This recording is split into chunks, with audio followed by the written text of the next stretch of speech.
ಹಾಂ ಸರ್, ಎಂತ ಕೊಡೋದು? ಒಂದು ಬಿರಿಯಾನಿ ಕೊಡ್ರಲ್ಲ. ನಮ್ಮ ಹುಡುಗ ಶಾಲೆಗೆ ಫಸ್ಟ್ ಬಂದಾನ. ಅವಾಗ ಮಾತು ಕೊಟ್ಟಿದ್ದೆ ನಿಮ್ಮ ಹೋಟೆಲ್ ಕರ್ಕೊಂಬಂದು ಬಿರಿಯಾನಿ ತಿನ್ನಿಸ್ತೀನಿ ಅಂತ ಹೇಳಿ, ಅದಕ್ಕೆ ಬಂದೀವಿ. ಹಾಂ ಹೌದಾ, ಭಾರಿ ಖುಷಿ ಆಯ್ತು ಮಾರ್ರೆ. ನಿಮಗೆ ಬರ್ದೆ ಬಿರಿಯಾನಿ? ನಮ್ಮ ಹೋಟೆಲ್ ಬಿರಿಯಾನಿ ಭಾರಿ ರುಚಿ ಇರುತ್ತೆ ಮಾರ್ರೆ. ಇಲ್ಲ, ನನ್ನ ಹತ್ರ ಅಷ್ಟು ರೊಕ್ಕಿಲ್ಲ. ನನ್ನ ಮಗನ ಖುಷಿ ಮುಖ್ಯ. ಇವ ತಿಂದ್ರೆ ನನ್ನ ಹೊಟ್ಟೆ ತುಂಬ್ದಂಗೆ. ಸರಿ ಸರ್. ಸರ್, ಅವ್ರನ್ನ ಕಂಡ್ರೆ ಬಡವ್ರು ಕಾಣಂಗಿದ್ರ. ಮಗ ಶಾಲೆ ಫಸ್ಟ್ ಬಂದಿದ್ದಮ್ರ. ಒಂದು ಬಿರಿಯಾನಿ ಬದಲು 2 ಕೊಡ್ತೆ. ದುಡ್ಡು ನನ್ನ ಸಂಬಳನ ಕಟ್ ಮಾಡ್ಕೊಂಡು ಅಡ್ಡಿಲ್ಲ.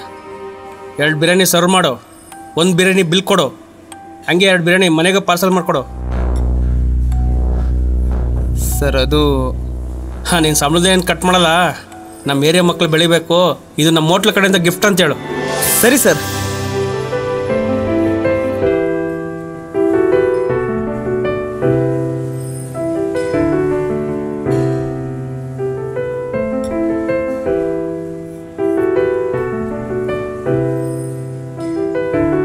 ಅರೆ, ನಾ ಒಂದೇ ಬಿರಿಯಾನಿ ಹೇಳಿನಿ, 2 ತಂದಿಯಲ್ಲ ತಮ್ಮ. ಇದು ಹೌದು ಸರ್, ನೀವು ಹೇಳಿದ ಒಂದೇ ಬಿರಿಯಾನಿ. ಅರೆ, ನಿಮ್ಮ ಮಗ ಸ್ಕೂಲಿಗೆ ಫಸ್ಟ್ ಬಂದಿನಲ್ಲ, ಅದು ನಮ್ಗೆ ಭಾರಿ ಖುಷಿ ಆಯ್ತು. ಹಂಗಾಗಿ ಈ ಬಿರಿಯಾನಿ ಫ್ರೀ. 2 ಬಿರಿಯಾನಿ ಪಾರ್ಸಲ್ ಮಾಡಿಸಿದೆ, ಮನೆಗೂ ತಗೊಂಡೋಯ್ನಿ.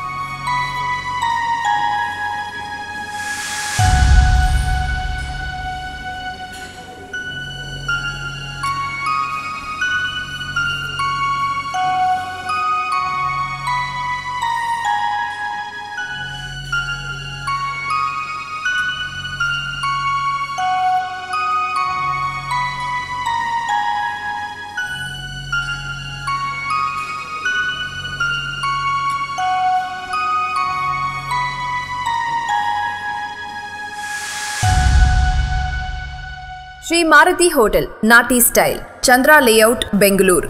ಇಲ್ಲಿ ಬಿರಿಯಾನಿ ಮಾತ್ರವಲ್ಲ, ಪ್ರೀತಿ ಮತ್ತು ಕಾಳಜಿಯನ್ನು ಸರ್ವ್ ಮಾಡ್ತೀವಿ.